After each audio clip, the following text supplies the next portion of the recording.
Subscribe to Mufti Tariq Online and press the bell icon for more videos. السلام علیکم ورحمۃ اللہ۔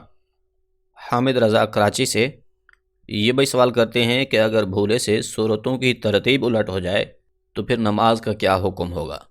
یعنی پہلی رکعت میں سورۃ الاخلاص پڑھی اور پھر دوسری رکعت میں سورۃ الکوثر کی تلاوت کر لی، تو کیا اب اس سے سجدہ سہو واجب ہوگا یا نہیں، یا پھر نماز کس طرح سے مکمل کریں گے؟ پلیز رہنمائی ضرور کر دیں۔ بھائی نے بہت اچھا سوال پوچھا ہے۔ دیکھیے، نماز میں سورتوں کی ترتیب یہ لازم ہے، یعنی کہ ترتیب کے ساتھ نماز میں قرآن پاک پڑھا جائے۔ مطلب یہ ہے کہ پہلی رکعت میں جو سورت آپ تلاوت کرتے ہیں، آپ نے تلاوت کی ہے، دوسری رکعت میں اس سے اگلی سورت تلاوت کریں۔ لیکن اگر قرآن کریم الٹا پڑھ لیا ہے تو اب اس کی دو صورتیں بنتی ہیں۔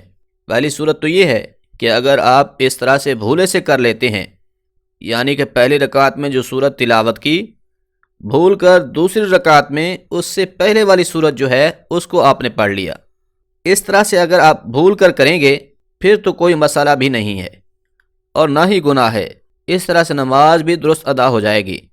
لیکن جان بوجھ کر الٹا قرآن پاک پڑھنا یہ مکروہ تحریمی ہے، اس سے اجتناب انتہائی ضروری ہے۔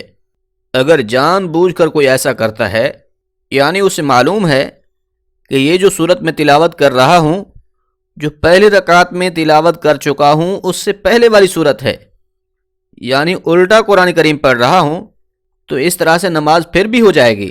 ایسا نہیں ہے کہ اس سے سجدہ سہو واجب ہوگا، نہیں، نہ تو اس سے سجدہ سہو کرنا پڑے گا، نہ ہی نماز میں اس طرح سے کوئی کمی بیشی واقع ہوگی۔ اس سے نماز دہرانے کی بھی ضرورت نہیں ہے، کیونکہ یہ مکروہ تحریمی تلاوت کے اعتبار سے ہے، نماز کے اعتبار سے نہیں۔ حدیث پاک میں وعید بھی آئی ہے کہ جو الٹا قرآن کریم پڑھتے ہیں کہیں ان کے دل نہ الٹ دیے جائیں، لہٰذا اس طرح سے نہیں کرنا چاہیے۔ خلاصہ کلام یہ ہے کہ اگر بھول کر نماز میں سورتوں کی ترتیب الٹ ہو جائے تو اس سے نہ تو کوئی گناہ ہے، نہ ہی نماز میں کوئی فرق پڑے گا۔ لیکن اگر جان بوجھ کر ترتیب الٹ کی جائے تو اس طرح سے کرنا گناہ تو ہوگا، مگر نماز میں پھر بھی کوئی فرق واقع نہیں ہوگا، نماز پھر بھی درست ادا ہو جائے گی، نہ تو اس سے نماز میں سجدہ سہو واجب ہوگا اور نہ ہی اس نماز کو دہرانے کی ضرورت پڑے گی، نماز درست ادا ہوگی، مگر قرآن کریم کی تلاوت کے اعتبار سے ایسا کرنا یہ مکروہ تحریمی اور گناہ کا کام ہے۔ اس سے بچنا ضروری ہے کہ صورتوں کو ترتیب سے پڑھا جائے، جو پہلی صورت ہے اس کو پہلے اور جو بعد میں ہے اس کو بعد میں پڑھا جائے۔